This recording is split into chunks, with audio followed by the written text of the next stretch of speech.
Gubernur Jambi sebut BBM industri mulai langka. Sebagai langkah antisipasi, Pemprov Jambi akan menggelar rapat soal kelangkaan BBM.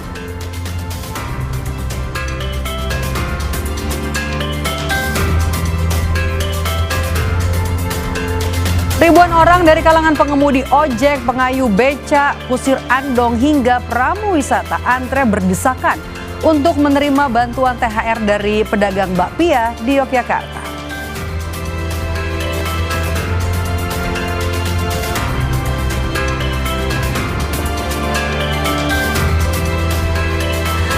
Sepekan jelang Lebaran, stasiun Pasar Senen mulai dipadati pemudik. Warga memilih mudik lebih awal untuk menghindari kepadatan.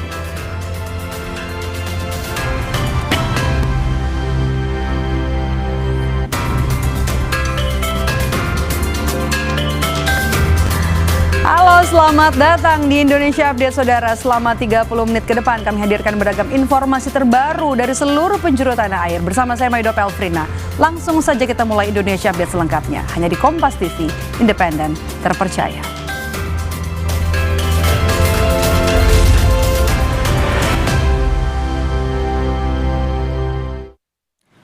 Direktorat Tindak Pidana Ekonomi Khusus Bareskrim Polri menggeledah 3 perusahaan emas ilegal di Kota Surabaya dan Kabupaten Sidoarjo, Jawa Timur.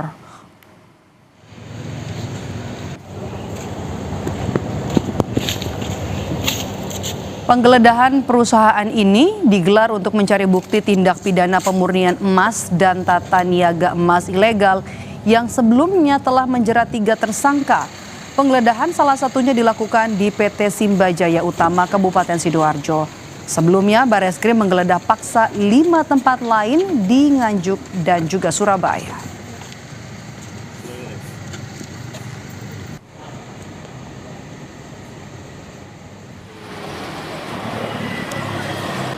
Selain menyidik tindak pidana pemurnian emas dan tata niaga emas ilegal, Bareskrim juga mengusut tindak pidana pencucian uang dalam kasus ini. Sebelumnya polisi sudah menyita perhiasan hingga emas batangan yang beratnya mencapai 60 kg.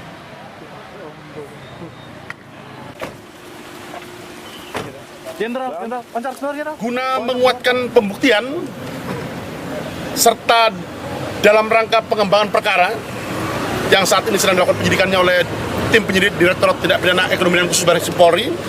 Pada hari ini penyidik di tim Khusus Bareskrim Polri kembali melakukan penggeledahan, upaya paksa penggeledahan di 3 lokasi yang merupakan perusahaan pemurnian dan jual beli emas di wilayah kota Surabaya maupun Kabupaten Sidoarjo, Provinsi Jawa Timur.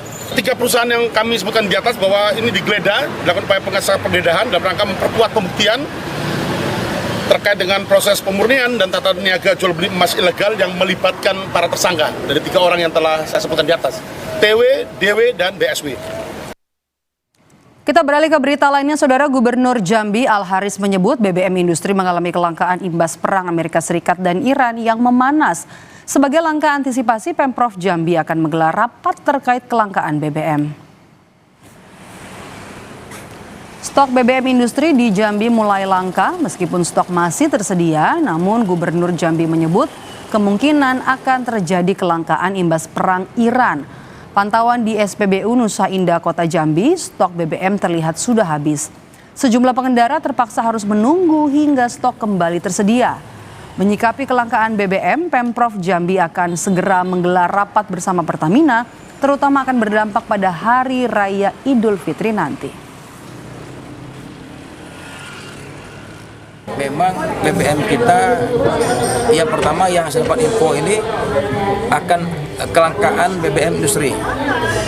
Ini yang saya dapat info tadi malam, ya. Tapi asalkan nanti mungkin hari Senin kita rapat rakor Perpindah, kita akan minta Pertamina untuk menjelaskan seperti apa cadangan stok BBM kita, baik itu industri maupun BBM premium. Menteri Energi dan Sumber Daya Mineral Bahlil Lahadalia meminta masyarakat untuk tidak melakukan pembelian berlebihan atau panic buying terhadap BBM. Bahlil menegaskan stok BBM nasional saat ini dalam kondisi aman. Menteri SDM Bahlil Lahadalia menjelaskan cadangan BBM yang tersedia di dalam tangki penyimpanan saat ini mencukupi untuk kebutuhan 23 hari ke depan. Angka tersebut maksud kami hanyalah cadangan statis, sementara cadangan dinamis terus bertambah seiring dengan produksi kilang dan pasokan yang masuk secara berkala. Pemerintah memastikan tidak ada kendala dalam rantai pasok energi sehingga masyarakat diimbau untuk tetap tenang dan membeli BBM sesuai dengan kebutuhan yang wajar.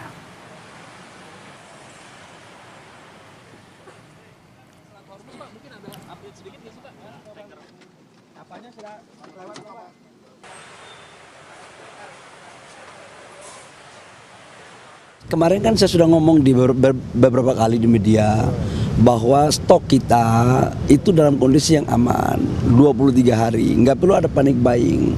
23 hari yang dimasukkan itu adalah di dalam tangki kita. Tapi kan kita produksi terus dan ada masuk terus. Tolong teman-teman media juga menyampaikan informasi yang enak lah gitu ya, mohon bantuannya. Dan subsidi energi berapa Pak untuk Sampai dengan sekarang kita belum menghitung secara pasti tentang anggaran subsidi, kenaikan subsidi, sebab sampai dengan kemarin saya hitung angka rata-rata dari Januari sampai dengan sekarang itu belum melampaui 70 US dollar per barel, karena kemarin kan di bawah 60 dolar, di bawah 70 dolar. Nah, kemudian naik beberapa hari ini menjadi 80, 90, ada yang 112 dolar per barel. Sekarang udah turun lagi kan, di bawah 100. Nanti kita lihatlah.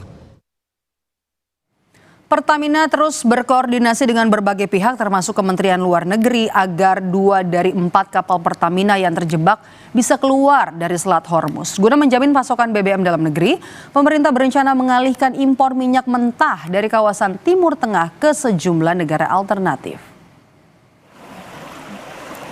2 dari 4 kapal Pertamina masih terjebak di Selat Hormuz di tengah eskalasi di kawasan Timur Tengah. Pertamina mengungkap sebelumnya 2 kapal, yaitu kapal Paragon dan Rinjani, sudah keluar dari Selat Hormuz dan masing-masing mengarah ke Kenya dan India. Pertamina terus melakukan koordinasi dengan berbagai pihak, termasuk Kementerian Luar Negeri, agar kapal bisa kembali beroperasi. Kemarin ada 2 kapal yang memang sudah lanjut operasional, yaitu dari PIS dan Paragon dan Rinjani. Nah, kebetulan itu adalah untuk non-captive market. Jadi bukan untuk Pertamina, jadi satu menuju ke Kenya dan satu menuju ke India. Sementara yang masih berada di dalam teluk itu ada 2 kapal, yaitu Pertamina Pride dan Gamsunoro. Yang menjadi concern kami yang utama adalah keselamatan para kru dan keselamatan kargo kami. Sementara Menteri SDM Bahlil Lahadalia menyebut, pemerintah berencana mengalihkan impor minyak mentah dari kawasan Timur Tengah ke sejumlah negara alternatif, diantaranya Amerika Serikat, Nigeria, Brasil, hingga Australia. Meski jarak logistik menjadi tantangan, pemerintah akan mengacu pada harga minyak mentah Indonesia atau ICP dalam setiap transaksi. Harus ada alternatif apa yang akan dipakai ketika Selat Hormuz kondisinya masih seperti ini. Dan tadi beberapa hari yang saya sudah laporkan bahwa kita akan mengkonversi dari BBM kita crude ya, minyak mentah dari Middle East itu ke Amerika dan beberapa negara lain seperti Nigeria, kemudian Brazil, Australia, dan beberapa negara lain ya. Harga itu kan fluktuatif. Kita akan mengikuti harga ICP. Yang jelas kita akan mencari alternatif yang terbaik untuk bangsa kita. Langkah ini diambil pemerintah guna menjamin ketahanan energi nasional dan memastikan pasokan BBM dalam negeri tetap terjaga di tengah kondisi darurat. Tim Liputan Kompas TV. Usai jeda saudara, kami kembali dengan informasi warga antre menerima bantuan uang lebaran dari pengusaha bakpia di Yogyakarta. Penerima berasal dari pengemudi ojek, pengayuh becak, hingga pramu wisata.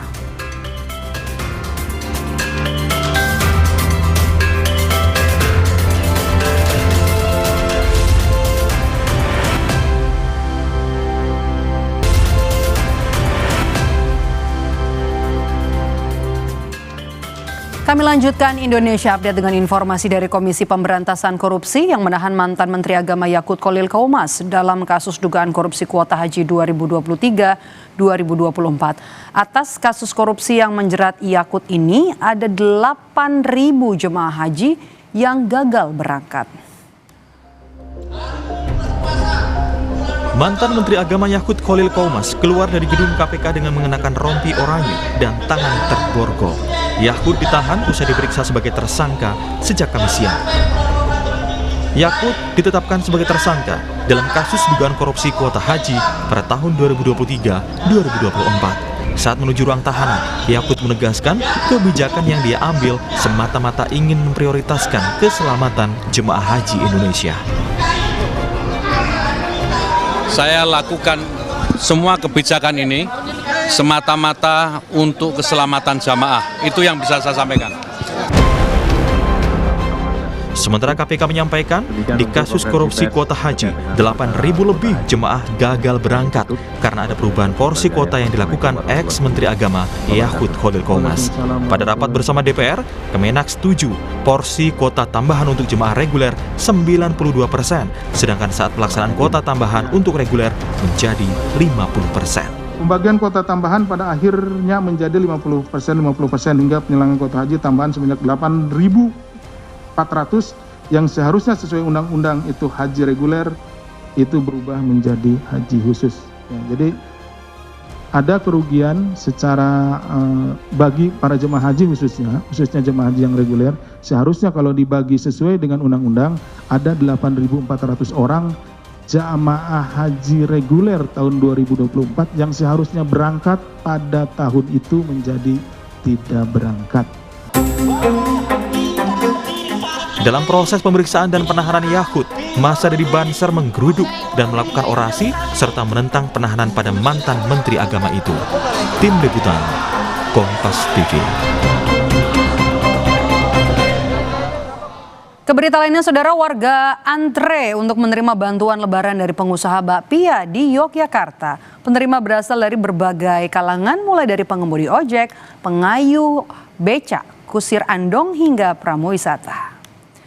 Pemberian bantuan uang lebaran ini merupakan bentuk rasa terima kasih para pedagang kepada mereka yang selama ini telah membantu penjualan bakpia. Para penerima bantuan mengaku sangat terbantu dengan uang ratusan ribu rupiah yang mereka terima. Pembagian bantuan uang lebaran ini berlangsung selama 4 hari. Setiap hari disediakan 5.000 paket bantuan. Meski berdesakan, namun para penerima bantuan bisa antre dengan tertib.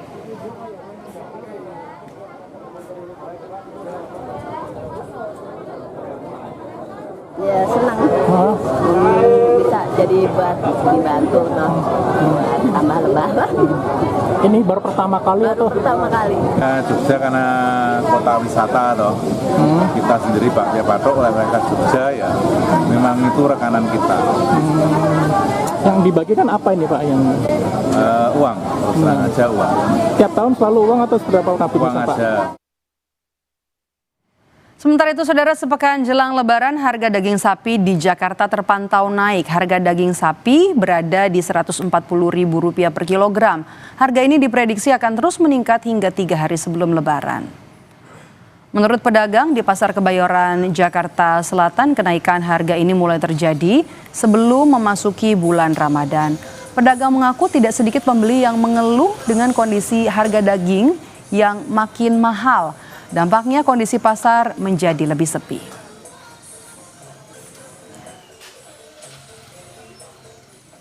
Naik terus ini harganya, naik terus.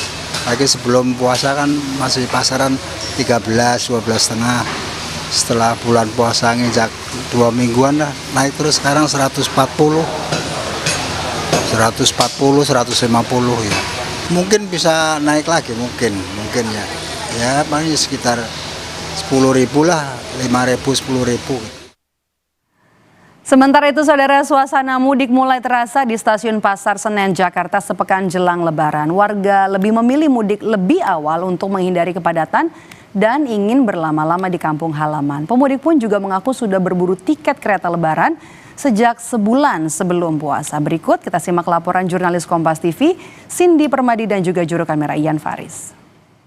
1 pekan jelang lebaran, tapi Stasiun Pasar Senen Jakarta sudah mulai dipadati oleh penumpang yang akan meninggalkan Jakarta. Kalau kita hitung dari awal mula masa angkutan lebaran dari 11 Maret, ada peningkatan jumlah penumpang yang signifikan. Mulai dari tanggal 11 itu sekitar 29 ribuan penumpang dalam satu hari. Itu untuk seluruh Daob 1, berarti meliputi Jakarta, Banten, sebagian wilayah Jawa Barat. Kemudian di hari ini, tanggal 13 Maret di hari Jumat, jumlahnya naik signifikan sampai 45.000. Dengan keberangkatan tertinggi itu dari Stasiun Pasar Senen Jakarta dan Stasiun Gambir. Nah, kalau pada hari ini memang tujuan-tujuan favorit sejauh ini kalau dari PT KAI bilangnya Solo, Yogyakarta, Bandung, Semarang, dan ternyata banyak juga yang memilih untuk mudik lebih awal. Saya ajak Anda langsung untuk berbicara dengan salah satu pemudik. Halo Ibu, Assalamualaikum, apa kabar? Waalaikumsalam, baik. Cindy, Ibu Kompas TV. Ibu dengan Ibu siapa? Sri Amperawati. Ibu rencana mau mudik kemana? Mau ke Banyuwangi. Ke Banyuwangi. Beli tiket dari kapan Ibu? 1 bulan lebih ya, 1 bulan yang lalu lah kira-kira. Belinya online apa langsung Bu? Online. Susah nggak belinya? Sangat susah, makanya kita nggak bisa dapat gerbong yang sama dengan keluarga ya. Jadi beda-beda nih. Ini saya beda hari sama suami sama anak-anak. Ibu hari ini kalau anak sama suami kapan Bu? Besok. Besok, dapatnya besok. Dapatnya besok. Iya. Ibu kenapa milih mudik lebih awal Bu?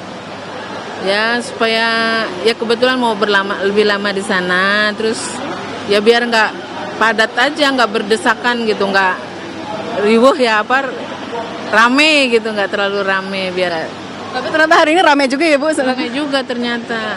Tapi kalau untuk harga tiketnya udah naik belum Bu waktu itu? Sudah naik. Kalau ekonomi kan 550 biasanya ya. Ini 600 apa ya sekarang ya? 600 sudah naik. Oh, pilihnya kereta Bu? Ya nyaman aja ya. Biasanya sih bawa kendaraan sendiri karena ya mau nyantai aja, mau lebih rileks lah biar istirahat. Nggak capek pegel ya Bu? Ya nggak capek gitu. Oke Ibu, terima kasih. Hati-hati di jalan Ibu, terima kasih. Selamat Lebaran. Pilihan untuk mudik lebih awal diambil oleh sejumlah penumpang yang ternyata pada hari ini juga sudah mulai ramai. Kalau prediksinya sejauh ini untuk tingkat keberangkatan paling tinggi dari Daob 1 akan terjadi pada hari Rabu 18 Maret 2026. Sebenarnya selama masa angkutan lebaran mulai dari 11 Maret sampai 1 April, jadi selama masa mudik sampai arus balik dari Daob 1 Jakarta menyediakan sekitar 1 juta tiket. Dengan tingkat okupasi sejauh ini 63%. Jadi masih ada tiket yang bisa dibeli kalau ada pemudik yang mau pulang kampung ataupun juga membeli tiket untuk kembali ke Jakarta, tapi hindari tanggal-tanggal yang menjadi tanggal favorit. Nah, beberapa imbauan dari PT KAI Daob 1 kalau mau mudik misalnya perhatikan jam keberangkatan, jangan terlalu mepet tapi jangan juga terlalu lama agar tidak ada penumpukan. Kalau ada yang mau menggunakan kendaraan juga dipertimbangkan juga menggunakan fasilitas umum atau transportasi umum karena lahan parkir yang terbatas. Cindy Permadi, Ian Paris, Kompas TV Jakarta. Dalam rangka memberikan informasi aktual dan akurat, KG Media turut mengawal jalannya arus mudik dan arus balik Lebaran 2026 melalui liputan khusus Mudik Gesit 2026.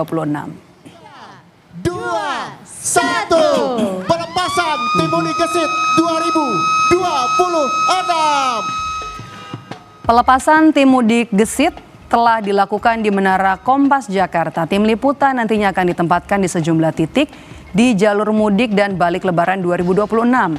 Acara pelepasan diramaikan dengan pertunjukan kesenian dan sambutan dari KG Media dan Menteri Koordinator Bidang Infrastruktur dan Pembangunan Kewilayahan.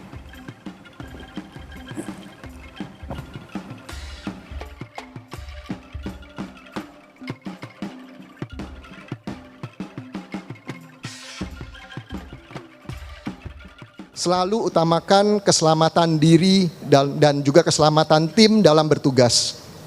Kedua, pegang teguh prinsip jurnalisme, akurat, berimbang, dan bertanggung jawab. Ketiga, selalu jaga kekompakan dan komunikasi di dalam tim agar tugas dapat diselesaikan dengan baik. Hanya terjadi 1 tahun sekali. Dan ini merupakan tradisi, budaya khas Indonesia.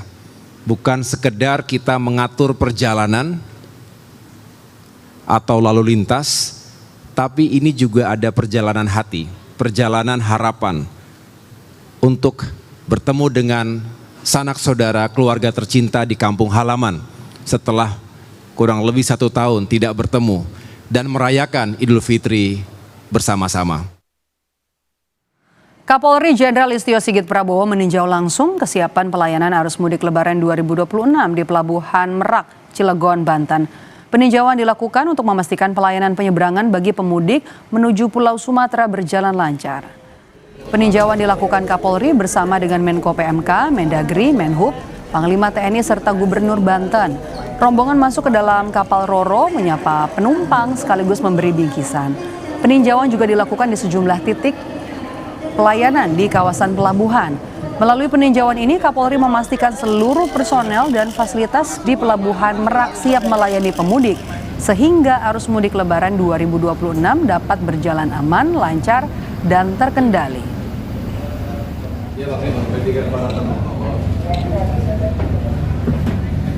Semua fasilitas yang diberikan oleh pemerintah, stimulus yang diberikan, ini tentunya kita harapkan bisa membantu mengurai di satu sisi pengamanan di atas kapal juga kita siapkan, tadi juga ada saran terkait dengan wilayah Lampung apabila memang ada wilayah-wilayah tertentu yang mungkin perlu diantisipasi karena adanya kerawanan terkait dengan masalah Kamtibmas, petugas juga kita siapkan. Saudara, seekor anak harimau Sumatera berhasil ditangkap petugas karena kerap memangsa ternak warga di Pelalawan, Riau.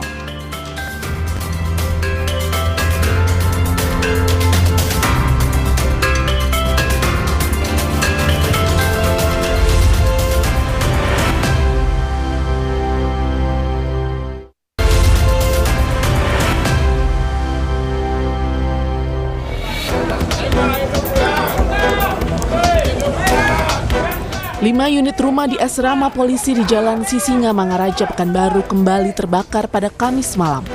Sebelumnya kebakaran juga terjadi di lokasi yang sama 2 pekan lalu. Warga berusaha menyelamatkan diri dan berusaha membantu memadamkan api.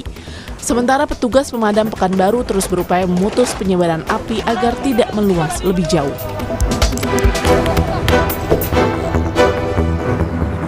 Kebakaran menghanguskan pabrik konveksi 5 lantai di kawasan Tanah Sereal, Kecamatan Tambora, Jakarta Barat, Jumat dini hari. Petugas damkar dibantu warga berusaha memadamkan api agar tidak meluas ke permukiman warga. Namun banyaknya material mudah terbakar di dalam pabrik konveksi membuat api terus berkobar. Petugas sempat terkendala memadamkan api karena sulitnya akses menuju lokasi kebakaran. Mobil sedan mengalami kecelakaan hingga terguling setelah menabrak beton pembatas Transjakarta di kawasan Tomang, Jakarta Barat, Kamis malam. Saksi mata mengatakan mobil sedan tersebut awalnya melaju kencang dari arah Selipi menuju Harmoni. Namun mobil tiba-tiba menabrak pembatas jalan dan pot bunga hingga akhirnya terguling. Pengemudi yang mengalami luka-luka langsung dilarikan ke rumah sakit, sementara mobil sedan langsung dipindahkan petugas. Kasus kecelakaan ini ditangani petugas Satlantas Polres Metro Jakarta Barat. Tim Liputan Kompas TV. Seekor anak harimau Sumatera berhasil ditangkap petugas Balai Konservasi Sumber Daya Alam atau BBKSDA Riau. Harimau itu kerap memangsa ternak warga di wilayah Tanjung Pulai, Kabupaten Pelalawan, Riau. Harimau yang memangsa hewan ternak warga ini dilaporkan berjumlah 3 ekor. Tim BBKSDA memasang kandang jebak dengan memanfaatkan sisa ternak yang dimangsa sebagai umpan. Saat dilakukan monitoring, seekor harimau terpantau masuk ke dalam kandang jebak dan berhasil dievakuasi.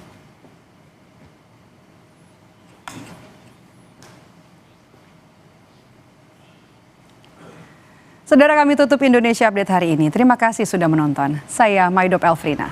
Sampai jumpa.